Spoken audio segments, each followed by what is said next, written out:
بسم اللہ الرحمن الرحیم۔ ہم آج سے اللہ کا نام لے کر سورہ نحل کا آغاز کریں گے۔ یہ سورہ مبارکہ قرآن مجید کی سورتوں میں 16 نمبر سورہ ہے۔ یہ بات میں بار بار بیان کرتا چلا آ رہا ہوں کہ قرآن مجید کی سورتوں کے 7 گروپس ہیں۔ ان میں یہ تیسرا گروپ ہے جس کی سورتوں کا مطالعہ ہم آج کل کر رہے ہیں۔ یہ گروپ سارے کے سارے ایسے ڈیزائن کیے گئے ہیں، ترتیب دیے گئے ہیں کہ ان میں سے ہر گروپ کے شروع میں ایک یا ایک سے زیادہ مکی صورتیں ہوتی ہیں اور آخر میں ایک یا ایک سے زیادہ مدنی صورتیں ہوتی ہیں۔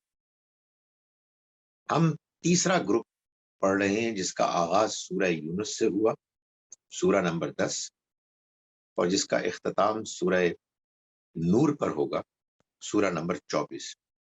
کل ملا کے یہ 15 صورتیں ہیں، جن میں سے پہلی 14 صورتیں مکی ہیں اور یہ 7 گروپس پر مشتمل ہے۔ اس سے پہلے ہم نے 7 جوڑوں پر مشتمل ہے۔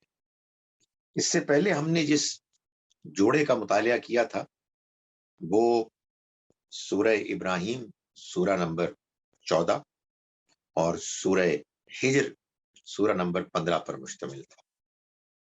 اب ہم ایک نئے سورتوں کے جوڑے کا مطالعہ شروع کر رہے ہیں جو سورہ النحل سورہ نمبر 16 اور سورہ الاسراء جس کو سورہ بنی اسرائیل بھی کہتے ہیں، سورہ نمبر 17 پر مشتمل ہے۔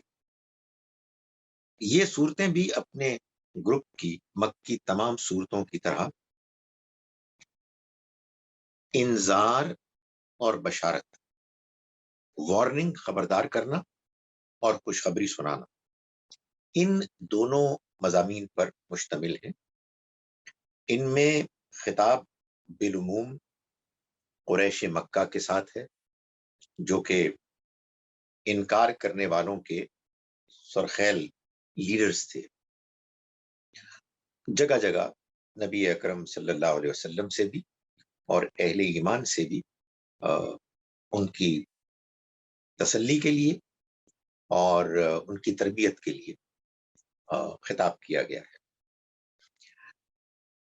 یہ صورتیں دونوں کی دونوں نبی اکرم صلی اللہ علیہ وسلم کے مرحلہ اتمام حجت میں نازل ہوئی، یعنی جو 6 مراحل ہیں قرآن مجید کی صورتوں کے ترتیب کے ساتھ، انذار، وارننگ، انذار عام، سب کو جنرل وارننگ، اتمام حجت، بات کا آخری حد تک واضح ہو جانا جبکہ انکار کے لیے کوئی ایکسکیوز باقی نہ رہے، پھر ہجرت و برات، یعنی جو ایڈریسیز ہیں ان سے ایک برات کا اظہار، لا تعلقی کا اظہار اور ہجرت کی تیاری، بلکہ کہیں کہیں تو اس کے اقدام کا بھی ذکر ہے۔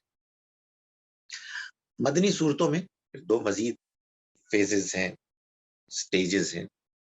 ایک تزکیہ و تطہیر یعنی پاکیزگی اہل ایمان کی تربیت کے ذریعے سے، اور دوسرا عذاب، وہ عذاب کے جس کا ذکر، جس پر خبردار بار بار کیا گیا۔ ان دونوں صورتوں کے جوڑا ہونے کے کئی پہلو ہیں، لیکن 3 پہلو آپ کو نمایاں طور پر نظر آئیں۔ دونوں میں جو وہ نظر آئے گا ایک ترتیب کا معاملہ، وہ یہ ہے کہ جو مضامین یہاں بیان ہوئے وہ آپ میں سے کسی کا میوٹ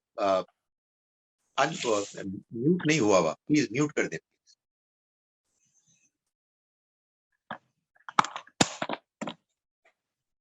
کوئی شاہین صاحبہ ہیں، وہ اپنا اکاؤنٹ میوٹ کریں گی تو آپ کی آوازیں نہیں آئیں۔ 3 پہلو ہیں کہ جو در حقیقت ان دونوں کو نمایاں طور پر ایک دوسرے کا جوڑا بنا۔ ایک پہلو ہے دونوں صورتوں میں بنیادی اخلاقیات کا ذکر، لیکن سورہ نحل میں ہم دیکھیں گے کہ وہ مختصر بیان ہوئے ہیں اور سورہ بنی اسرائیل میں تفصیل کے ساتھ بیان۔ دوسرا پہلو ہم دیکھیں گے کہ اگرچہ کہ میں نے آپ کو یہ بتایا کہ خطاب عام طور پر قریش مکہ سے ہے، لیکن ان صورتوں میں آپ کو یہودیوں سے بھی خطاب کا ایک احساس ہوگا، ایسے کہ سورہ نحل میں تو وہ ایک اشارہ ہے، لیکن سورہ بنی اسرائیل میں بات بہت نمایاں ہو جاتی ہے۔ اور تیسرے نمبر پر ہجرت کا ذکر، ابتدائی ذکر سورہ نحل میں ہے، اور سورہ بنی اسرائیل میں وہ ذکر بھی زیادہ تفصیل کے ساتھ آتا ہے۔ تو آپ یوں سمجھیے کہ ان دونوں صورتوں کے مضامین میں جو اشتراک ہے اس میں بھی اصل میں جو تعلق ہے وہ اجمال اور تفصیل کا ہے، ایک میں اختصار، دوسرے میں تفصیل۔ آپ پوچھیں گے کہ یہ صورت بیان کریں مولوی صاحب، یہ کیا آپ پس منظر میں تقریر کر رہے ہیں؟ گزارش یہ ہے کہ قرآن مجید میں یا انسان وہ حقیقی دلچسپی لے گا کہ جو قرآن کا حق ہے، یا نہیں لے گا، بس ایسے ہی ایک سرسری طور پر پڑھے گا، کیونکہ قرآن مجید کے بارے میں بہت کچھ سن رکھا ہے کہ یہ اللہ کی کتاب ہے، لیکن کہتی کیا ہے اس سے کوئی خاص دلچسپی نہیں ہے، وہ ہمیں کہیں اور سے مل جائے گا، مولوی صاحب بتا دیں گے، حدیثوں سے پڑھ لیں گے وغیرہ وغیرہ۔ نہیں، قرآن مجید کو ہمیں سمجھنا ہے جیسا کہ اس کے سمجھنے کا حق، اور اس وجہ سے اس کے ہر پہلو کو جیسا کہ اللہ نے اس کو پریزنٹ کیا، اپنی طرف سے نہ کوئی اضافہ کیے کر کے نہ کوئی کمی کر کے، ہمیں اس کو اپریشیٹ کرنا ہے۔ اس وجہ سے اللہ نے اس کتاب کو جس انداز میں ترتیب دیا ہے اس کی حکمت بھی سمجھنی ضروری ہے، جتنی آپ کے سامنے آ جائے۔ اس کا ایک نتیجہ فائدہ یہ بھی ہوگا انشاءاللہ کہ جب آپ قرآن پڑھیں گے تو آپ کہیں گے کہ مجھے اب یہ سمجھنا ہے کہ یہ جوڑا جوڑا کیسے ہیں، مجھے سمجھنا ہے کہ یہ سورہ پوری کی پوری مل کر ایک بات کیسے بیان کر رہی ہے، مجھے یہ سمجھنا ہے کہ ان صورتوں کے گروپس میں یہ کیا ترتیب ہے کہ جو سامنے آ رہے ہیں۔ جتنا آپ غور کریں گے اتنا آپ متاثر ہوں گے، جتنا آپ متاثر ہوں گے اتنا ہی آپ کے حقیقی ایمان میں اضافہ ہوگا، اور اللہ کے دین کے ساتھ صحیح تعلق پیدا ہو۔ یہ بڑا ضروری ہے کہ ہمارا اللہ کے دین کے ساتھ تعلق وہ ہو کہ جو اللہ نے اپنی کتاب میں بتایا ہے۔ باقی حدیث میں، سیرت میں جو کچھ باتیں بیان کی ہیں انسانوں نے، ان کو ہم قرآن کی روشنی میں سمجھیں۔ آئیے اب سورہ مبارکہ کا آغاز کرتے ہیں۔ بسم اللہ الرحمن الرحیم۔ اتا امر اللہ فلا تستعجلوا، اللہ کا فیصلہ آ گیا، صادر ہو گیا، چنانچہ تم اس کے لیے جلدی مت مچاؤ۔ کون سا فیصلہ؟ وہی فیصلہ جس کا ذکر قرآن مجید میں بار بار ہوا ہے، اس گروپ میں بھی ہوا ہے اور جگہوں پر بھی ہوا ہے، کہ اللہ نے یہ طے کیا ہوا ہے کہ جب اس کا کوئی رسول اپنی قوم کے پاس اللہ کا پیغام لے کر آئے گا اور اس کو واضح کر دے، ایسے کہ اس کے پاس کوئی انکار کا، نہ ماننے کا ایکسکیوز نہیں رہے گا، تو پھر ایک عرصہ گزر جانے کے بعد اس قوم پر اللہ کا عذاب آ جائے۔ تو یہ اسی کا ذکر ہے کہ وہ اب آ گیا، یعنی مطلب اس کا فیصلہ ہو گیا، just a matter of time. یہ جو چند سال، چند مہینے، چند دن گزر رہے ہیں، بس یہ کاؤنٹ ڈاؤن شروع ہو گیا ہے، ورنہ اب یہ فیصلہ آ چکا ہے. چنانچہ اس کے بارے میں جلدی مت کرو. مطلب یہ ہے کہ جب وہ فیصلہ آ جائے گا تو تمہیں خود نظر آ جائے گا. ظاہر ہے کہ جلدی کون مچا رہے تھے؟ یہ جلدی مچا رہے تھے انکار کرنے والے. آپ کہیں گے کہ ان کو کیا جلدی تھی؟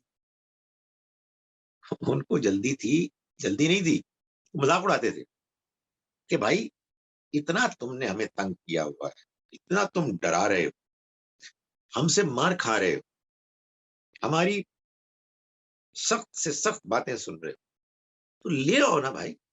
یعنی یہ اصل میں انکار کی ایک آخری حد ہے کہ جو جلد بازی کی شکل میں سامنے آتی.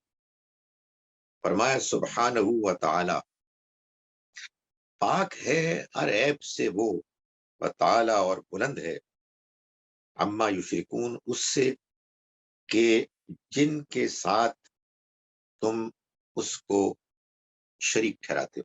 یعنی پاک ہے وہ اس دعوے سے کہ جس دعوے میں تم یہ کہتے ہو کہ وہ اوروں کے ساتھ شریک ہو کر اس دنیا کائنات کا خالق اور مالک ہے. اس میں وہ پاک ہے ہر عیب سے، اس میں یہ بات بھی شامل ہے کہ بھائی یہ نہیں ہو سکتا کہ وہ وعدہ کرے کہ ایک معاملہ ہونا ہے اور پھر وہ وعدہ پورا نہ ہو. نہیں، وہ ہر عیب سے پاک ہے. جب اس نے یہ فیصلہ سنایا ہے کہ انکار کرنے والوں کی جڑ اسی دنیا میں کاٹ دی جائے گی، تو پھر جان لو، خاطر جمع رکھو، وہ جڑ کٹ جائے گی. ينزل الملائکۃ بالروح، وہ اتارتا ہے فرشتوں کو، بالروح، روح کے ساتھ، یعنی وحی الہی کے ساتھ، من امر ہی، اپنے امر کی، اپنے فیصلے کی، علی من یشاء، ان پر کہ جن پر وہ چاہتا ہے، من عبادہ، اپنے بندوں میں سے. یعنی معلوم یہ ہوتا ہے کہ اللہ تعالیٰ لوگوں کے اس اعتراض کا جواب دے رہے ہیں کہ جو قرآن میں کئی جگہوں پر نقل ہوا ہے کہ وہ کہتے تھے کہ آخر انہی پر کیوں. یعنی یہ وہی اگر اللہ تعالیٰ کو اتارنی تھی تو ہماری بستی کے کسی بڑے آدمی، ان دو بستیوں یعنی مکے اور پھر مکے کے ساتھ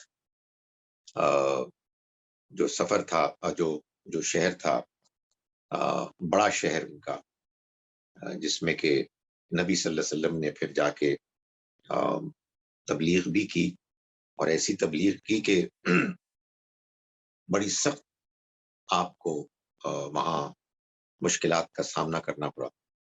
تو یہ جو دونوں شہر تھے، کیونکہ یہ قریب قریب بھی تھے، طائف آپ سمجھیں کہ مکے کا وہ کیا کہتے ہیں سمر ریزورٹ تھا، ذرا اونچی سطح پر تھا، وہاں بھی سردار رہتے تھے، مکے میں بھی رہتے تھے.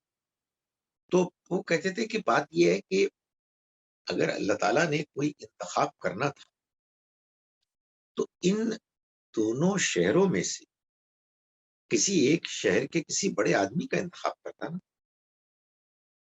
اس کے پیچھے جو ان کی لاجک تھا تو یہ پیور تکبر، مگر یہ جان لیں کہ جو بندہ متکبر ہوتا ہے، جو بندہ ایروگنٹ ہوتا ہے، وہ ایسا نہیں ہوتا کہ بس وہ اپنی شیئر ایروگنس کا اظہار کرتا ہے، کوئی نہ کوئی لاجک پیش کرتا ہے، اور بدھو لوگ اس لاجک کو سے متاثر بھی ہو جاتے ہیں. ان کی لاجک یہ تھی کہ بات یہ ہے کہ اللہ کی نعمتوں میں سے ایک نعمت ہے دولت، اللہ کی نعمتوں میں سے ایک نعمت ہے اقتدار، اللہ کی نعمتوں میں سے ایک نعمت ہے کنیکشن، آدمی کا دوسروں کے ساتھ ایک نیٹ ورک ہونا، بڑے پیمانے پر تعلقات ہونا، پاپولر ہونا. یہ اللہ کی نعمتیں ہیں یا نہیں؟ جب یہ نعمتیں اس نے آف آل دا پیپل جو سوسائٹی میں تھے چند لوگوں کو دی، تو وہی یہ بھی تو نعمتوں میں سے ایک نعمت ہے، یہ بھی وہ انہیں کو دے. یہ ان کے پاس کیسے آ گیا؟ تو یتیم پیدا ہوئے، نہ ان کے پاس دولت، نہ ان کا کاروبار، نہ ان کے پاس اقتدار. تو کچھ بات سمجھ میں نہیں آئی. تو اللہ تعالیٰ نے فرمایا کہ وہ نازل کرتا ہے، اتارتا ہے فرشتوں کو اپنے وحی کے ساتھ، اپنے حکم کے لیے، حکم کے امر کی روح، امر کے ساتھ ان پر جن پر وہ چاہتا ہے. یعنی یہ بتا دیا کہ یہ اللہ کا انتخاب من عباد ہی، اس کے بندوں میں سے. اللہ تعالیٰ جانتا ہے کہ وہ رسالت کا منصب کس کو دے، اس پر کس کو سرفراز کرے. اور یہ بات وہ نظر انداز کر گئے کہ اس خاص منصب کے لیے اللہ تعالیٰ کو اس سے کوئی دلچسپی نہیں ہے کہ کوئی بادشاہ ہو یا کوئی عام آدمی، کسی کے پاس دولت ہو یا نہ ہو. وہ اس میں کردار دے، اخلاق دے. اعلیٰ اخلاق، اعلیٰ کردار کا انسان اللہ تعالیٰ چنتا ہے اپنے اس منصب کے لیے، اس ذمہ داری کو نبھانے کے. اور ان کو کیوں منتخب کرتا ہے، کیوں سلیکٹ کرتا ہے؟ انذرو، کہ تم خبردار کرو. یعنی اب ان کو، جن کو سلیکٹ کرتا ہے، ان کو یہ کہتا ہے کہ تم خبردار کرو انہو لا الہ الا انا، کہ بات یہ ہے کہ کوئی اور معبود نہیں سوائے میرے، فتقون، تو مجھی سے ڈرو. یہ خبردار کرنا کیا ہوا؟ یہ اصل میں ان لوگوں کو خبردار کرنا ہے کہ جو اللہ کے علاوہ اور معبود گڑھ لیتے ہیں اور پھر ان کی پرستش کرتے ہیں، ان کو پوچھتے ہیں، ان کو پکارتے ہیں. تو فرمایا کہ ان کو بتا دو، خبردار کر دو کہ ایسی کوئی بات ہے ہی نہیں. یہ سرے سے ایک گپ ہے، ایک ایسا مفروضہ ہے، ایک ایسی سوچ ہے بے بنیاد.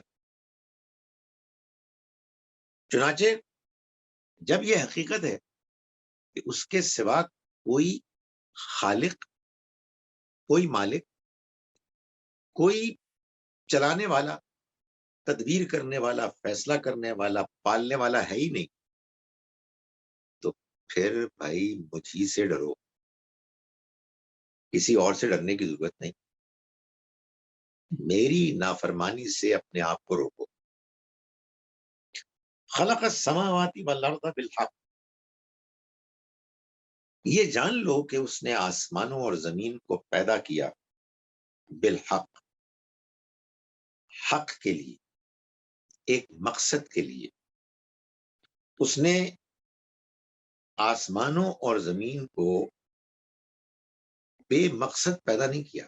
اس کو قرآن کہتا ہے نا کہ ہم نے نہیں پیدا کیا آسمانوں اور زمین کو لائبین، کھیل کود کے لیے، ابس، بیکار، بلکہ اس نے پیدا کیا بالحق، ایک مقصد کے لیے، ایک غایت کے لیے. وہ کیا ہے؟ یہ زندگی ایک آزمائش اور امتحان ہے، اور اس کے بعد ایک اور زندگی آنے والی ہے جس میں اس امتحان کا نتیجہ ہے. فرمایا تعالی عما یشرکون، وہ برتر ہے ان چیزوں سے جن کو یہ اس کا شریک گردانتے. کہنے کا مقصد یہ ہے کہ جب یہ ایک مقصد تخلیق ہے، اس دنیا کے بنانے کے پیچھے اللہ تعالیٰ کے ہاں ایک طے شدہ منصوبہ ہے، تو پھر اس کا نتیجہ نکلے. اور جب وہ نتیجہ نکلے گا تو انسان کسی اور کے سہارے بچ نہیں سکے گا. خدا بہت بلند ہے اس بات سے کہ وہ کسی کو اپنا شریک پارٹنر بنائے. اس وجہ سے جب یہ زندگی ایک مقصد کے لیے بنائی گئی ہے تو اس کو سنجیدگی سے لو، اور اس کو وہ مقام دو، وہ حیثیت دو کہ جو اس کا حق ہے. فرمایا کہ خلق الانسان من نطفۃ فاذا ہوا خصیم مبین. یہ تو انسان سے توقع کی جاتی ہے اور سبھی انسانوں سے کی جاتی ہے کہ ان کو جب اللہ نے ایک مقصد کے لیے بنایا ہے تو وہ اس مقصد کو سمجھیں اور اس کے مطابق وہ اپنی سوچ کو، اپنے عمل کو، اپنی زندگی کو، اپنے طور طریقوں کو ڈھالیں. لیکن انسان کا کیا معاملہ ہے کہ اس نے پیدا کیا انسان کو ایک بوند سے، پانی کی ایک حقیر بوند سے. فیضا ہوا خصیم مبین، تو وہ کھلا کھلا مخالف بن، حریف بن کے کھڑا ہو گیا. یعنی اللہ تعالیٰ نے اس کو پیدا کیا. اللہ تعالیٰ اس کو جیسے ہی پیدا کرتا، محض یہ بات ہی کافی تھی کہ اللہ نے اس کو پیدا کیا ہے اور اس کو یہ نعمتیں دی ہیں، اس کو ایک دن دنیا چھوڑ کے چلے جانا ہے. یہ باتیں کافی تھیں اس کی کو حقیقت کو سمجھنے کے لیے کہ اس کی کوئی حیثیت نہیں ہے. وہ اس دنیا میں چند دنوں کے لیے آیا ہے، اس کے بعد اسے لوٹ جانا ہے. مگر اس کو مزید اور انسان کے لیے واضح کرنے کی غرض سے اللہ تعالیٰ نے اس کی پیدائش کا ایسا طریقہ اختیار فرمایا کہ اسے یہ معلوم ہو کہ وہ ایک بڑی ہی بے قیمت حقیر بوند سے اس کی تخلیق کا آغاز ہوا، تاکہ وہ ہر وقت یاد رکھے میری کوئی حیثیت نہیں ہے. یہ جو میں آج کچھ چلنے پھرنے، فیصلہ کرنے، بولنے، دیکھنے کی حیثیت رکھتا ہوں، صلاحیت رکھتا ہوں، تو یہ مجھے ایک بڑی حقیر بگننگ، آغاز سے یہاں تک پہنچایا گیا ہے. یا تو میں ایسے ہی مر جاؤں گا، یا پھر وہ وقت آئے گا کہ جب یہ میری صلاحیتیں آہستہ آہستہ ڈھلتے ڈھلتے وہاں تک پہنچ جائیں گی کہ لکیلا یعلم من بعد علم شیئا، کہ جان لینے کے بعد وہ کچھ نہیں جانتا ہو. تو یہ جب ہماری حقیقت ہے تو اس کے بعد یہ کیا معاملہ ہے کہ فیضا ہوا قسیم و مبین، کہ وہ ایک کھلا ہوا دشمن بن کر اٹھ کھڑا ہو. یعنی یہ مکے کے لوگ، چاہیے تو انہیں یہ تھا کہ اللہ کی اس مہربانی اور اس کے اس حیرت انگیز تخلیق کے طریقے کو پیش نظر رکھ کے وہ عاجزی اختیار کرتا، اللہ کی نعمتوں پر شکر گزار ہوتا، ان کا حق ادا کرتا، اللہ کی عبادت کرتا، دوسرے انسانوں کو اپنی طرح کا انسان سمجھتا، جیسے میں پیدا ہوا ویسے اور لوگ پیدا ہوئے، اور اس کے بعد مجھے بھی رخصت ہونا ہے، ان کو بھی رخصت ہونا ہے. مگر ان لوگوں کے معاملے میں ایسا ہوا نہیں. یہ تو بالکل سب چیزوں کو بھول کے لگتا ہے جھگڑے کے لیے کھڑے ہو. فرمایا والانعام، اور ایسا ہی نہیں ہے کہ اللہ تعالیٰ نے ان کو پیدا کیا، فرمایا کہ اس نے چوپائے اس نے پیدا کیے. والانعام خلقا، ان کو اس نے پیدا کیا. لکم فیہا دفء، تمہارے لیے جن میں لباس ہے سردیوں کا، و منافع، اور فائدے کی چیزیں ہیں، اور منہا تاکلون، اور ان سے تم کھاتے بھی ہو. یعنی آپ یہ دیکھیے کہ کتنی حیرت انگیز چیز ہے یہ کہ اللہ تعالیٰ نے انسان کو بنایا، انسان کا پیدا ہونا ہی ایک معجزہ ہے، عجیب و غریب چیز ہے. جتنا انسان غور کرتا ہے اتنا ہی حیرت میں ڈوب جاتا ہے. پھر یہ کہ جب وہ دنیا میں آتا ہے تو ایسا نہیں ہوتا کہ وہ خود کفیل بن کے آتا ہے. ضرورت مند شروع کے چند سال تو خیر وہ اپنے آپ کو سنبھال ہی نہیں سکتا. وہ تو اللہ تعالیٰ والدین اور رشتہ داروں اور ماحول کے میں لوگ جو موجود ہیں ان کے دل میں اس کے لیے ہمدردی پیدا کرتا ہے تو پلنا بڑھنا شروع کرتا ہے. پھر جب وہ بڑھتا ہے بچپن میں بھی اور بڑے ہو کر بھی اس کی ضرورتیں، مثلا سردیاں آتی ہیں تو گرم کپڑوں کی ضرورت ہے، صحت کے لیے کھانے پینے کی ضرورت ہے. تو اس نے کیا کیا کہ انہی چوپایوں میں جو اس نے پیدا کیا انسانوں کے ساتھ، اس نے ان کے لباس کا بھی بندوبست کیا، گرم لباس کا. اور اس میں اور فائدے ہیں، دودھ ہے اس میں اور چیزیں ہیں، اور وہ گوشت بھی ہے کہ جس کو تم کھاتے ہو. وَلَكُمْ فِيهَا جَمَالٌ. اچھا یہ تو ہے ضرورت، ایک انسان کی بنیادی ضرورت ہے. اور ایک انسان کی ضرورت ہے جمالیاتی، ایستھیٹک. یو نو زندہ رہنے کے لیے تو بس کھانا پینا کافی تھا، جیسے بھی ہو، آس پاس کا ماحول جو بھی ہو، بھائی جینا ہی ہے، سروائیو بھی کرنا نہیں. انسان کے اندر ایک ایسی حص رکھی گئی ہے کہ وہ اپریشیٹ کرتا ہے، وہ چیزوں کی خوشنمائی خوبصورتی کی طرف متوجہ ہوتا ہے، اسے اچھی لگتی ہیں، اس کا ایک ٹیسٹ بنتا ہے. تو اللہ تعالیٰ نے یہی جو چوپائے ہیں ان چوپایوں کے بارے میں فرمایا وَلَكُمْ فِيهَا جَمَالٌ. ان کے اندر تمہارے لیے جمال ہے، شان ہے.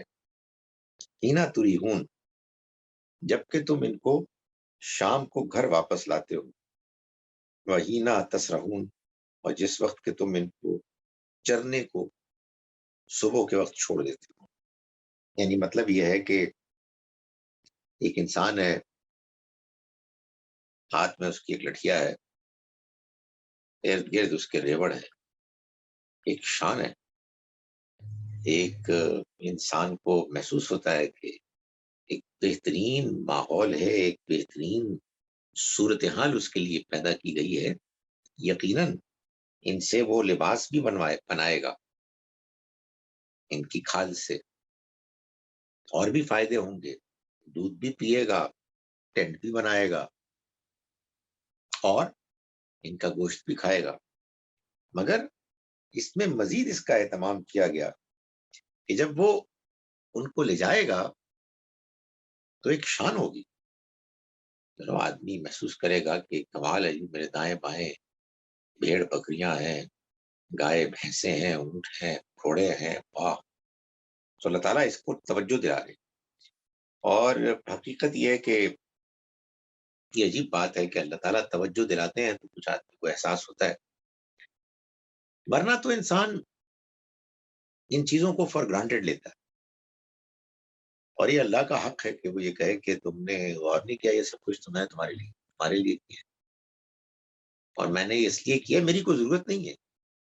میں نے اس لیے کیا کہ میں نے تمہیں جیسا بنایا ہے اس میں شکر گزاری ایک بنیادی وصف ہے. اگر تم انسان ہو تو یار یہ سب کچھ تم استعمال کرتے ہو، سب کچھ تم دیکھتے ہو، اور تم شکر نہیں کرتے. فرمایا وَتَحْمِلُ أَثْقَالَكُمْ، اور تم اٹھاتے ہو اپنے بوجھ. معاف کیجیے گا، وہ اٹھاتے ہیں تمہارے بوجھ. یعنی یہ جانور، یہ چوپائے تمہارے لیے لکڑیاں، اینٹیں اور ساز و سامان وہ اٹھا کر لے جاتے ہیں. الا بلد لم تکونوا ببالغی، ایسی جگہ، ایسی جگہوں تک یہ پہنچاتے ہیں کہ جہاں تم نہیں پہنچ سکتے. الا بشق الانفس، سوائے شدید مشقت کے. تم اگر ان بھاری بھرکم چیزوں کو اٹھا کے لے جاؤ گے تو تمہیں بہت تھکان، بہت تکلیف، بہت مشقت ہوگی. ان ربکم لرؤوف الرحیم، بے شک تمہارا رب بڑا ہی شفیق، بڑا مہربان. حقیقت یہ ہے کہ جب اللہ تعالیٰ یہ کہتا ہے تو تبھی کچھ احساس ہوتا ہے کہ خدایا تو کتنا عظیم، تو کتنا بڑا، تو کتنا مہربان. اور ہم کتنے نالائق، کتنے ناشکرے ہیں کہ ہم اس پر غور ہی نہیں کرتے کہ یہ سب کچھ تو نے کیا ہے اور یہ سب کچھ تو نے ہمارے لیے کیا ہے. ہم اگر ساری عمر تیرے آگے سجدہ ریز ہو کے گزار دیں تب بھی تیرا شکر نہیں ہو سکتا، اس کا حق ادا نہیں ہو سکتا. فرمایا والخیل والبغال والحمیر. یہ میری آبزرویشن ہے کہ خدا کی نعمتوں کی ڈسکرپشن میں جو مقام سورہ نحل کا وہ کسی کا نہیں. It's absolutely brilliant. انسان اگر اس کی آیات کو پڑھے، اس پر غور کرے، امیجن کرے، امیزنگ. فرمایا کہ والخیل والبغال والحمیر، اور گھوڑے، خچر اور گدھے یہ بھی اس نے پیدا کیے. یہ ترکبوہا، کہ تم ان پر سوار ہو، وزینہ، اور وہ زینت بھی ہے. کیا بات ہے گھوڑوں کی، کیا بات ہے خچروں کی. اینڈ آئی ٹیل یو، ہم گدھوں کو بہت انڈر ایسٹیمیٹ کرتے ہیں. بڑا زبردست جانور ہے، اتنی طاقت ہے اس میں. اور وہ بیچارہ چونکہ سیدھا ہے نا، تو وہ اس کا ہم لوگ مذاق اڑاتے ہیں، مگر یہ کیا امیزنگ جانور ہے. خدا تعالیٰ نے ان کو ہماری خدمت کے لیے لگایا ہوا ہے. فرمایا یہ وَيَخْلُقُ مَا لَا تَعْلَمُونَ، اور اس نے وہ چیزیں بھی پیدا کی جن کو تم نہیں جانتے. یعنی ظاہر ہے کہ اللہ تعالیٰ نے جو چیزیں ڈسکرائب کی ہیں یہ تو وہ کی ہیں نا کہ جو اس زمانے کے، اس علاقے کے لوگوں کو معلوم تھی. گھوڑا معلوم تھا، گدھا معلوم تھا، خچر معلوم تھا، اونٹ معلوم تھا، لیکن اور بھی اس کے علاوہ بہت سی چیزیں. اور حقیقت واقعہ یہ ہے کہ اس بات میں جو اللہ تعالیٰ نے اس آیت میں ڈسکرائب کی کہ اور اس نے ان کو بھی بنایا جن کو ابھی تم نہیں جانتے. یہ ساری ایجادات، یہ گاڑیاں، یہ ٹرینیں، یہ بسیں، یہ ہوائی جہاز، یہ سب عمارات، لباس کی مختلف شکلیں، اینڈ سون، اور ہماری ایستھیٹک سینس کو سیٹسفائی کرنے کے لیے جو اللہ تعالیٰ نے بندوبست کیے ہیں، امیزنگ ہے. کیسے ہوئے ہیں یہ ممکن؟ کیسے ہوئے؟ یہ ایسے ہوئے ہیں کہ اللہ نے انسان کو ذہن دیا، انسان اپنے ذہن کو استعمال کر کے اپنے اور دوسروں کے تجربات سے سیکھتا ہے، اور اس کے ساتھ ساتھ وہ جو سیکھتا ہے اور تجربات کرتا ہے، سائنس کی دنیا میں اور ٹیکنالوجی میں ترقی کرتا ہے، وہ اس لیے ممکن ہوتی ہے کہ اللہ نے وہ اسباب، وسائل، ریسورسز مہیا کیے ہیں جن کے بغیر کچھ بھی نہیں ہو سکتا. یہ جتنی ترقی ہے اس کے پیچھے یہ دو بڑے فیکٹرز ہیں: انسان کا ذہن جو اللہ نے دیا ہے، اس کے اندر پوٹینشیل پیدا کیا، اور ریسورسز جن کو انسانی ذہن ٹیپ کرتا ہے، سمجھتا ہے، اخذ کرتا ہے اور استعمال کرتا ہے. فرمایا کہ وَعَلَى اللَّهِ قَصْدُ السَّبِيلِ، مگر بھائی یہ تو دنیا کی باتیں ہیں. اللہ نے دنیا کو بنایا تو انسانوں کی ضرورتوں کو پورا کرنا تھا، مگر دنیا کو اس لیے تو نہیں بنایا کہ آدمی بس کھائے پیے سیر کرے سفر کرے. نہیں، اس کو تو اس لیے بنایا کہ انسان اللہ کے راستے پر چلے اور اپنی آخرت کو کامیاب کرے. فرمایا وعلی اللہ قصد السبیل، اور اللہ تک تو سیدھی راہ پہنچاتی، سیدھا راستہ اللہ تک پہنچاتا ہے.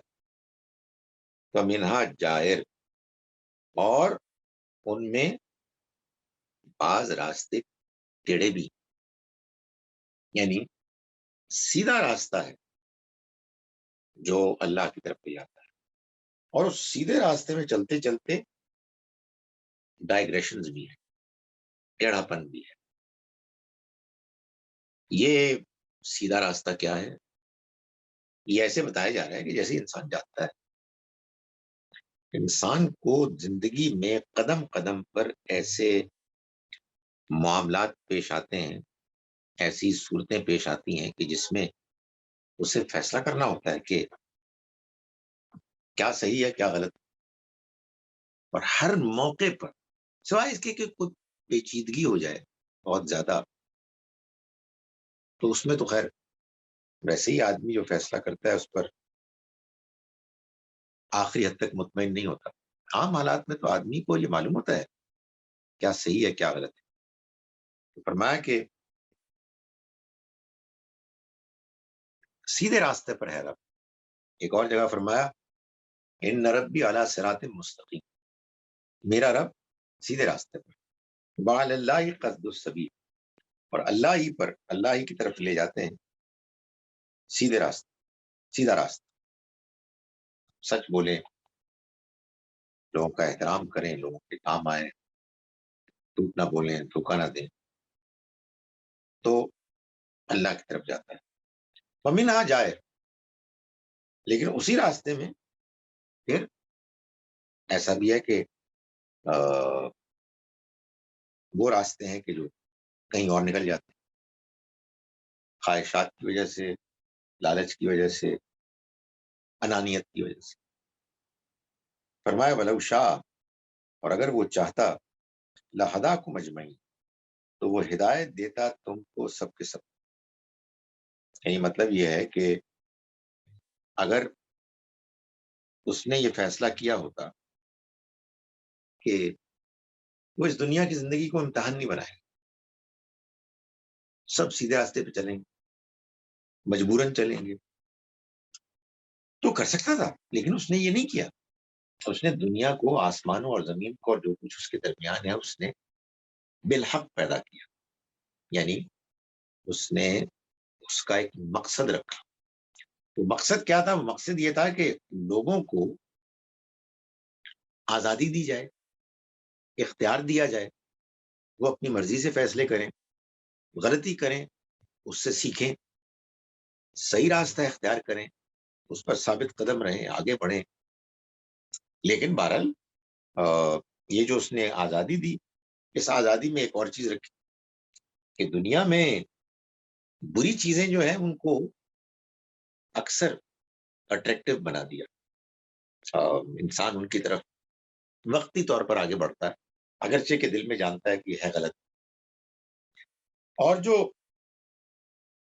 اچھی باتیں ہیں، اچھے کام ہیں، حق کے کام، سچائی کے کام، ان کو کچھ مشکل بنا دیا. ان میں ناٹ آلویز، لیکن ان میں اکثر ایسا ہوتا ہے کہ مشکلات ہوتی ہیں اور انسان کو آزاد چھوڑ دیا. اگر وہ چاہتا تو ایسا نہ کرتا، سب کو وہ ہدایت دے دیتا، لیکن اس کا فائدہ کیا ہوتا؟ پھر تو وہ امتحان ہی نہ ہوتا. پھر تو لوگ مجبوراً یا اپنے وہ جو خواہشات ہیں انہی کو فالو کر رہے ہوتے اور وہی سیدھا راستہ ہوتا. لیکن اللہ نے یہ نہیں چاہا. فرمایا وہ الذی انزل من السماء ماء، وہی ہے کہ جس نے اتارا آسمان سے پانی، لکم منہ شراب، جس میں سے تم پیتے بھی ہو، ومنہ شجر، اور اسی میں سے نباتات، درخت وغیرہ اگتے ہیں، فی تسیمون، جن میں تم چراتے ہو اپنے مویشیوں کو، یعنی یہ آسمان کا پانی ہے جس کی برکت سے زمین میں چھپے ہوئے خزانے باہر آ جاتے ہیں۔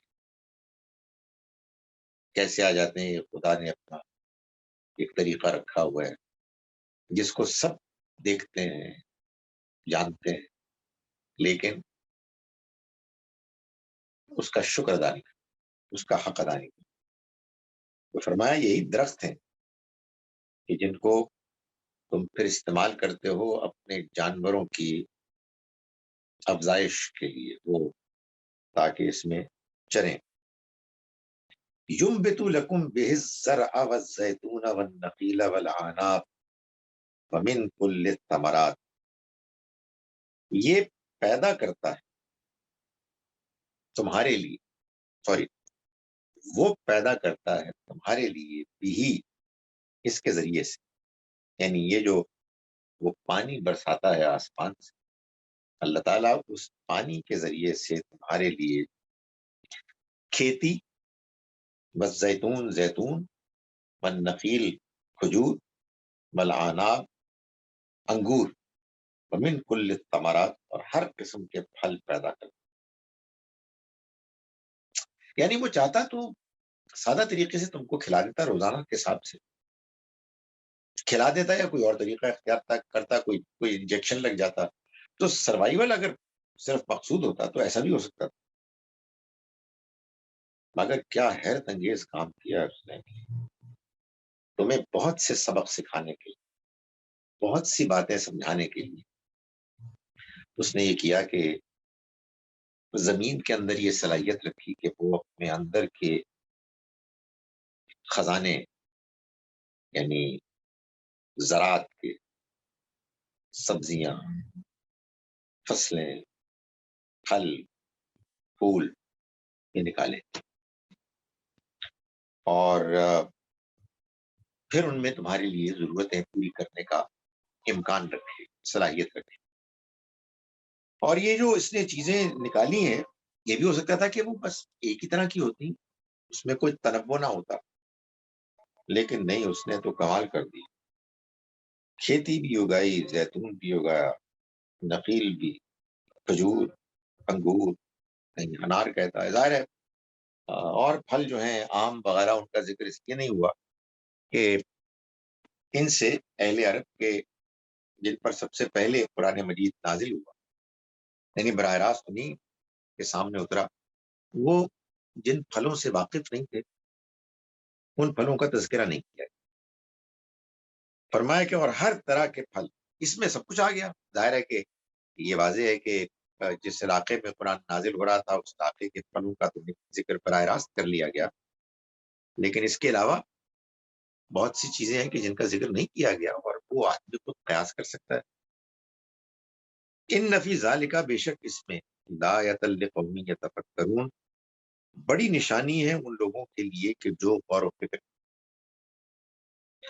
و فکر کرنے والے لوگ ہی ہیں، کہ جو اگر صحیح طریقے سے غور کریں تو پھر وہ اس نتیجے پہ پہنچیں گے کہ یہ سب کچھ جو اس نے بنایا ہے ایسا وسیع و عریض دسترخوان ہے کھانے پینے کی چیزوں کے لیے، سفر کے لیے، لباس کے لیے، چھت کے لیے،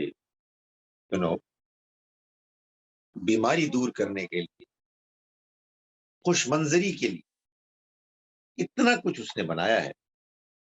کیوں بنایا؟ یہ اصل میں ہے غور و فکر۔ کیا اس لیے بنایا کہ بس کھائیں پیئیں اور بس جب وقت ختم ہو جائے چلے جائیں؟ نہیں، ربنا ما خلقتا ھذا باطل، ہے ہمارے رب، تو نے اس کو باطل، بیکار، بے مقصد نہیں بنایا۔ سبحانہ کا، تو پاک ہے اس عیب سے، اس خامی سے کہ تو کوئی بیکار کام کرے۔ فقنا عذاب النار، تو ہمیں آگ کے عذاب سے بچا، یعنی مطلب یہ ہے کہ جب یہ بات طے ہے کہ آخرت تو ہونی ہے تو پھر آخرت میں ناکامی سے بچا۔ یہ جو کچھ اس نے بنایا ہے اس میں نشانی ہے ان لوگوں کے لیے کہ جو غور و فکر کریں۔ آپ غور کریں کہ اس میں یہ نہیں ہے کہ کوئی لٹیا سانپ بن گئی ہے، یا مردوں کو زندہ کر دیا گیا ہے، یا آسمان پہ کوئی سفر کرایا گیا ہے، پہلے آسمان پہ، دوسرے آسمان پہ، تیسرے آسمان پہ۔ کوئی اس طرح کا ریفرنس قرآن نہیں۔ کیوں؟ وہ چاہتا ہے کہ ہم غور و فکر کریں، اور جو کچھ میسر ہے، اتنی حیرت انگیز دنیا میسر ہے ہمارے پیش میں موجود ہے، اس کے ذریعے سے اگر ہم خدا تعالیٰ کو نہیں پائیں گے، اس کے منصوبے کو، اس کے پلان کو نہیں سمجھیں گے، اور موت کے بعد کی زندگی کو نہیں سمجھیں گے، تو کوئی لٹیا سانپ بھی بن جائے تو اسے کیا فرق پڑتا ہے؟ فرمایا وَسَخَّرَ لَكُمُ اللَّيْلَ وَالنَّهَارَ، اور اس نے رات اور دن تمہاری خدمت میں لگا دی، تمہارے لیے اس نے تسخیر کر دی۔ گڈنس میں رات ہے، اس وقت کہیں دن بھی ہے، دن اور رات آگے پیچھے آتے جاتے۔ رات کو آدمی سونا چاہتا ہے، دن کو انسان کام کرنا چاہتا ہے۔ سونے کے لیے اندھیری رات، جاگنے کے لیے روشن ہے۔ اللہ اکبر، اس کی مہربانی۔ والشمس والقمر، اور اس نے خدمت میں لگا دیا سورج کو اور چاند کو، النجوم، اور ستارے بھی، مسخراتم بامرہ، وہ بھی اسی کے حکم سے خدمت میں لگے ہوں۔ ان فی ذلک لآیات لقوم یعقلون، اس میں بڑی نشانیاں ہیں ان لوگوں کے لیے کہ جو عقل کو استعمال کریں۔ پہلے کہا غور و فکر کریں، اب کہا عقل کو استعمال کریں۔ عقل کو استعمال کریں گے تو پھر غور و فکر کی منزل بھی پائیں گے۔ آپ کو یہ فیصلہ کرنا ہے کہ مجھے قرآن کو سمجھ کر پڑھنا ہے، مجھے اپنی عقل استعمال کرنی، دین کے معاملے میں میں اپنی عقل کو استعمال کروں گا تو پھر آگے بڑھ کر آپ غور و فکر بھی کریں۔ لیکن اگر بیسک فیصلہ یہ ہے کہ ہم نے عقل کو استعمال نہیں کرنا بلکہ اپنے بزرگوں کی اندھی تقلید کرنی ہے، تو پھر جب عقل استعمال نہیں ہوں گی تو غور و فکر کیسے؟ فرمایا کہ وما ذرا لکم فی الارض مختلفا الوانہ، اور جو کچھ زمین میں اس نے پھیلا دی ہیں چیزیں مختلف رنگوں کی، مختلف منظر ہیں، مختلف رنگ ہیں، مختلف ذائقے ہیں، پھولوں کی، پھلوں کی خوشبوئیں ہیں، موسموں کا بدلنا ہے۔ واو، فرمایا کہ ان فی ذالک، بے شک اس میں لآیتن، بڑی نشانی ہے، لقوم یذکرون، ان لوگوں کے لیے کہ جو یاد دہانی حاصل کریں، نصیحت حاصل کریں۔ یعنی یہ بات تو ہمیں بتا دی گئی ہے کہ ہمارے اندر خدا تعالی کی یاد موجود ہے، آپ کہیے اللہ موجود، کیونکہ ہم اللہ کے ساتھ ایک روحانی ملاقات کر کے آئے، جس کو عہد الگ کہتے ہیں۔ اس کے بعد وہ یاد اس کی بلا دی گئی۔ اب ہم اس ملاقات کی وجہ سے اللہ کی طرف مائل ہوتے ہیں ان نشانیوں کو دیکھ کر۔ عقل یہ باور کراتی ہے، ہمیں مائل کرتی ہے کہ ہم یہ سوچیں کہ یہ کس نے بنایا، کون ہے کہ جس نے یہ سب ضرورتیں پوری کی، میری ضرورتوں کو جانا، ان کو پورا کیا، اور حیرت انگیز طریقے سے اتنی متنوع، ڈائیورس چیزیں بنائی اس نے۔ جب آدمی اس پر غور کرتا ہے تو اسے یاد دہانی حاصل ہوتی ہے، کوئی اندر ہی کوئی چیز کہتی ہے کہ نہیں، یہ I know this is right، یہ اسی کا بنایا۔ میموری نہیں آئے گی لیکن اس ملاقات کا اثر وہ انسان کو اس حقیقت کو ماننے کی طرف مائل کرے گا. یہ ہے نصیحت. یہ سب آیات قرآن سے معلوم ہوا ان لوگوں کو فائدہ پہنچاتی ہیں جو غور و فکر کرتے ہیں کہ تفکر ہوں، جو عقل کو استعمال کرتے ہیں یا عقل ہوں، جو نصیحت حاصل کرتے ہیں، دھیان سے سنتے ہیں. یذکرون وهو الذی سخر البحر لتأکلوا منه لحما طریا.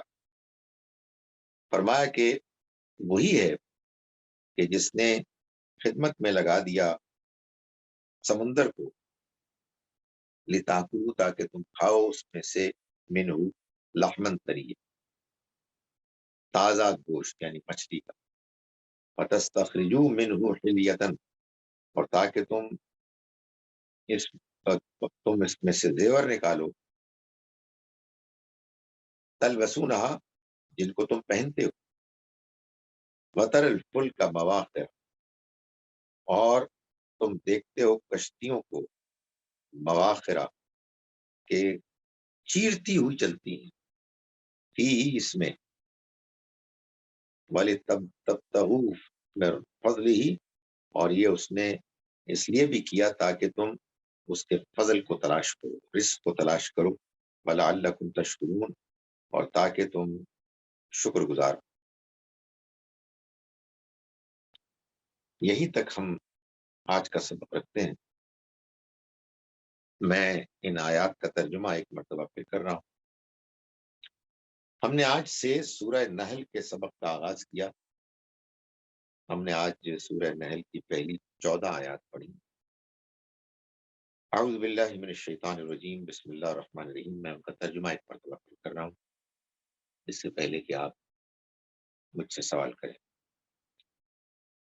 فرمایا کہ عطا امر اللہ، اللہ کا فیصلہ حکم آیا ہی چاہتا ہے، صادر ہو چکا ہے. فلا تستعجلوا تو تم اس کے بارے میں جلدی نہ مچاؤ. سبحانہ پاک ہے وہ ہر عیب سے، وتعالی اور بلند ہے، عما یشرکون اس سے کہ جن کو یہ اس کا شریک ٹھہراتے ہیں. ینزل الملائکہ وہ اتارتا ہے فرشتوں کو، بالروح روح کے ساتھ یعنی اپنی وحی کے ساتھ، من امرہ اپنے فیصلے میں سے، علی من یشاء جن پر وہ چاہتا ہے، من عبادہ اپنے بندوں میں سے. ان انذروا اس پیغام کے ساتھ کہ تم خبردار کرو، انہ کہ لا الہ الا ہو نہیں ہے کوئی معبود سوائے اس کے، فاتقون چنانچہ تم ڈرو مجھ سے یعنی میری نافرمانی سے بچو. خلق السماوات والارض پیدا کیا اس نے آسمانوں کو اور زمین کو، بالحق مقصد کے لیے. تعالی بلند ہے وہ، عما اس سے کہ جو یشرکون یہ شریک خیال کرتے ہیں. خلق الانسان اس نے پیدا کیا انسان کو، من نطفہ ایک پانی کی حقیر بوند سے، فیضا ہوا خصیم و مبین تو پھر کیا ہوا کہ وہ ایک واضح جھگڑا کرنے والا بن گیا. والانعام اور چوپائے خلقہا اس نے ان کو پیدا کیا، لکم فیہا دفء ان میں تمہارے لیے سردیوں کے گرم کپڑوں کا بھی سامان، ومنافع اور دوسرے منافع بھی، فائدے بھی ہیں، ومنہا تاکلون اور انہی سے تم کھاتے بھی ہو. ولکم اور تمہارے لیے فیہا ان میں جمال ہے، زینت ہے، رونق ہے. حین تریحون جب تم شام کو ان کو واپس لے کر آتے ہو، وحین تسرحون اور جب کہ تم صبح ان کو چرنے کے لیے چھوڑتے ہو.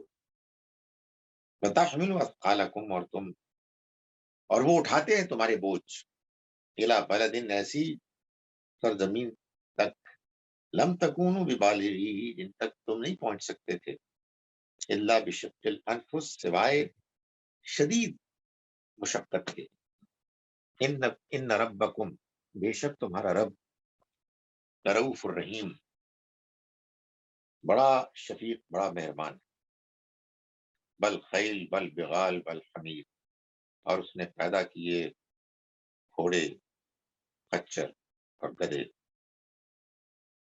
لترکبوہا تاکہ تم ان پر سواری کرو، وزینہ اور اس نے ان کو زینت خوشنمائی کا ذریعہ بھی بنایا، یخلق ما لا تعلمون اور اس نے پیدا کیا ان سب چیزوں کو بھی جن کو تم نہیں جانتے، وعلی اللہ قصد السبیل اور اللہ ہی کی طرف جاتا ہے سیدھا راستہ، ومنہا جائر اور اس میں بہت سی پگڈنڈیاں کج راہیں بھی ہیں، ولو شاء اور اگر وہ چاہتا لہداکم تو وہ ہدایت دیتا تم کو اجمعین سب کے سب کو، وہ الذی وہی تو ہے کہ جس نے انزل من السماء اتارا آسمان سے ماء پانی، لکم منہ شراب تمہارے لیے جس میں پینے کا سامان، ومنہ شجر اور اس میں درخت اور نباتات، فیہ تسیمون جس سے تم اپنے مویشی بھی چراتے ہو، ینبت لکم بہ الزرع وہ اگاتا ہے تمہارے لیے اس کے ذریعے سے کھیتی، زیتون زیتون والنخیل کھجور والاعناب انگور، ومن کل الثمرات اور ہر طرح کے پھل، ان فی ذالک بے شک اس میں لآیۃ بڑی نشانی ہے، کہ قومی یتفکرون ان لوگوں کے لیے کہ جو غور و فکر کرتے ہیں، وسخر لکم اللیل والنہار اور اس نے خدمت میں لگا دیا تمہارے رات اور دن کو، والشمس والقمر سورج اور چاند کو، والنجوم اور ستارے، مسخرات بامرہ وہ خدمت میں لگا دیے گئے اس کے حکم کے نتیجے میں، ان فی ذالک بے شک اس میں لا آیات بڑی نشانیاں ہیں، لقومی یعقلون ان لوگوں کے لیے کہ جو عقل سے کام لیں، وما ذرا لکم فی الارض مختلفا الوانہ اور جو چیزیں اس نے زمین میں پھیلا دی، مختلفا الوانہ وہ مختلف قسموں ذائقوں کی رنگوں کی، ان فی ذالک بے شک اس میں لا آیت بڑی نشانی ہے، لقومی یذکرون ان لوگوں کے لیے کہ جو یاد دہانی حاصل کرنا چاہے، بہو الذی اور وہی ہے کہ جس نے سخر البحر خدمت میں لگا دیا سمندر کو، لتأکلوا منہ لحما طریا تاکہ تم کھاؤ اس میں سے تازہ گوشت، وتستخرجوا منہ اور تم نکالو اس میں سے حلیۃ زیورات، تلبسونہا جن کو تم پہنتے ہو، وتری الفلک اور تم دیکھتے ہو کشتی کو، مواخرہ کے چیرتی ہوئی چلی جاتی ہے فیہ اس میں، وَلِتَبْتَغُوا اور یہ اس نے اس لیے کیا تاکہ تم تلاش کرو من فضلہ اس کے فضل میں سے، وَلَعَلَّكُمْ تشکرون اور تاکہ تم شکر ادا۔ اقول قولی ھذا واستغفر اللہ لی ولکم اب میں آپ کے سوالوں کے لیے حاضر ہوں۔ Thank you sir. ہمارا پہلا کویشچن ہے رفیہ پاکستان سے، آپ پلیز اپنا مائک انمیوٹ کیجیے اور اپنا کویشچن کر لیں، تھینک یو۔ السلام علیکم ڈاکٹر خالد۔ وعلیکم السلام۔ Dr. Khalid, the Prophet ﷺ presented the Quran to his nation and his people. Though the Quran is for all humanity, but no prophet was sent to China, to Africa, to South America. So which Sharia do these non-Muslims have to follow in these countries? Thank you. دیکھیں prophets تو اگر آپ غور کریں تو India Pakistan میں بھی نہیں آئے، وہ تو آئے، معلوم ہوتا ہے کہ اس ایشیا کی جو سینٹر ہے نا، جس کو آپ سعودی عربیہ کہتے ہیں، مڈل ایسٹ، فلسطین وغیرہ، ذرا اوپر چلے جائیں سینٹرل ایشیا، اس کی بظاہر وجہ یہ لگتی اپیرنٹلی کہ یہیں پر انسان آباد، یعنی یہ جو آج آپ دنیا کے نقشے پر دیکھتے ہیں کہ 200 کے لگ بھگ ممالک ہیں جو دنیا کے کونے کونے میں پھیلے ہوئے ہیں. یہ شروع سے ایسا نہیں تھا. یعنی ایک طریقہ یہ ہو سکتا تھا نا کہ وہ انسانوں کو ہر جگہ پیدا کر دیتا. انسانیت کا آغاز ایک جوڑے سے ہوا ہے, آدم و حوا سے. آبویسلی وہ کہیں رہے, پھر ان کے بچے ہوئے, وہ بھی ان کے ساتھ رہے, پھر بچوں کے بچے ہوئے. سو ایک طویل عرصے تک وہ ایک خاص لمیٹڈ جغرافیکل لوکیشن میں وہ محدود رہے. چنانچہ آئی ہیو نو آئیڈیا کہ آدم علیہ السلام سے لے کے نوح علیہ السلام تک کتنا عرصہ گزرا, لیکن بہرحال وہ جتنا بھی گزرا اس میں بس وہ جتنی آبادی تھی وہ ساری کی ساری اس سیلاب میں, پوری دنیا کے اوپر سیلاب نہیں آیا, لیکن ساری انسانی آبادی اس سیلاب سے ڈوب گئی, سوائے ان لوگوں کے کہ جن کو نوح علیہ السلام کی کشتی پر سوار ہونے کا موقع ملا. یہ انسان پھر پھیل گئے آہستہ آہستہ دنیا کے مختلف حصوں میں. سو جب یہ پھیلے تو اپنے ساتھ جہاں زبان لے کے گئے, ڈشز کی ٹیسٹ لے کے گئے وغیرہ وغیرہ, وہاں دین کا اتنا پیغام بھی لے کے گئے جتنا انہوں نے سمجھا, ریٹین کیا, تو وہ اس کو فالو کرنے لگے. شریعت آپ جس کو کہتے ہیں وہ احکام ہے کہ جو احکام اللہ تعالیٰ نے قانون کی حیثیت میں دی ہے. شریعت ہے الکتاب, اس سے پہلے ہے الحکمہ, اخلاقیات. تو پوری دنیا میں ہر انسان جو پیدا ہوا ہے, دنیا میں پیدا ہوتا ہے, وہ بنیادی اخلاقیات لے کر آتا ہے اور بنیادی ایمانیات لے کر آتا ہے. پیغمبر تو کچھ نہیں کرتے سوائے اس کے کہ وہ ان کو ریمائنڈ کراتے ہیں. شریعت انہی اخلاقیات میں جہاں کہیں کوئی کنفیوژن ہوتی ہے یا کہیں ضرورت ہوتی ہے, اس میں اللہ کا کلیئر کٹ فیصلہ سنا دیتا ہے. تو اب جیسے مثال کے طور پر لوگوں کو پریشانی ہوتی ہے کہ چور کے ہاتھ کاٹنا اور زانی کو 100 کوڑے لگانا, یہ بھلا کیا بات ہوئی, یہ کہاں چلے گا. ارے بھائی, یہ ہم بھی تو یہاں رہتے ہیں, ہمارے لیے بھی کیوں ریلیونٹ؟ اس لیے ریلیونٹ ہے کہ میں جب قرآن کو مانوں گا, چاہے چائنا میں مانوں, چاہے ساؤتھ امریکہ میں مانوں, چاہے آسٹریلیا میں مانوں, تو میں اس کو اللہ کی کتاب کی حیثیت سے مانوں. اس کے بعد جب میں اس کو پڑھوں گا تو اس میں جہاں میں یہ آیات پڑھوں گا جو ہم نے آج پڑھی ہے, ویسے وہ احکام بھی پڑھوں گا کہ جو اللہ تعالیٰ نے بیان کی ہے. اب لوگوں کو سمجھ میں نہ آئے تو جن کو سمجھ میں آئے وہ ان کو سمجھائیں گے, لیکن میرا یہ خیال ہے کہ کسی بندہ بشر انسان کا یہ اختیار نہیں ہے کہ وہ اپنی طرف سے ڈکلیئر کرے کہ جی شریعت تو انسانیت کے ایک بڑے حصے کے لیے نہیں ہے, باقی حصہ ہے. میرا ان سے صرف یہ سوال ہے, میرے ایک دوست بھی ہیں جو یہ بات کہتے ہیں, میرا سوال یہ ہے کہ آپ نے چائنا میں جا کر قرآن پیش کر دیا اور چائنا کے لوگ مسلمان ہونا شروع ہو گئے, تو آپ ان کو کیا کہیں گے؟ یہ دیکھو, نہیں نہیں نہیں نہیں, تم نے چور کے ہاتھ کاٹنے والی چیز کو سیریسلی نہیں لینا, یہ تمہارے لیے ہے ہی نہیں. ارے بھائی, ان کو فیصلہ کرنے دیں, اگر وہ کاٹنے کے لیے تیار ہیں آپ کو کیا پرابلم ہے, اور اگر وہ تیار نہیں ہے تو دیکھ لیں گے, بات آپ سے آپ کلیریفائی ہو جائے گی. سو if you ask me honestly, it is an unnecessary debate. میرے نزدیک ہمیں بنیادی دعوت دینی, باقی چیزوں کو لوگوں پر چھوڑ دینا. گریجولی لوگ ایوالو ہوتے ہیں. میں کون سا پورا دین اختیار کیے ہوئے بھائی, میرے اندر اتنی خامیاں ہیں, اتنی ڈیفیشنسیز ہیں, سو باقی لوگوں کے اندر بھی ہوں گی. So we will evolve.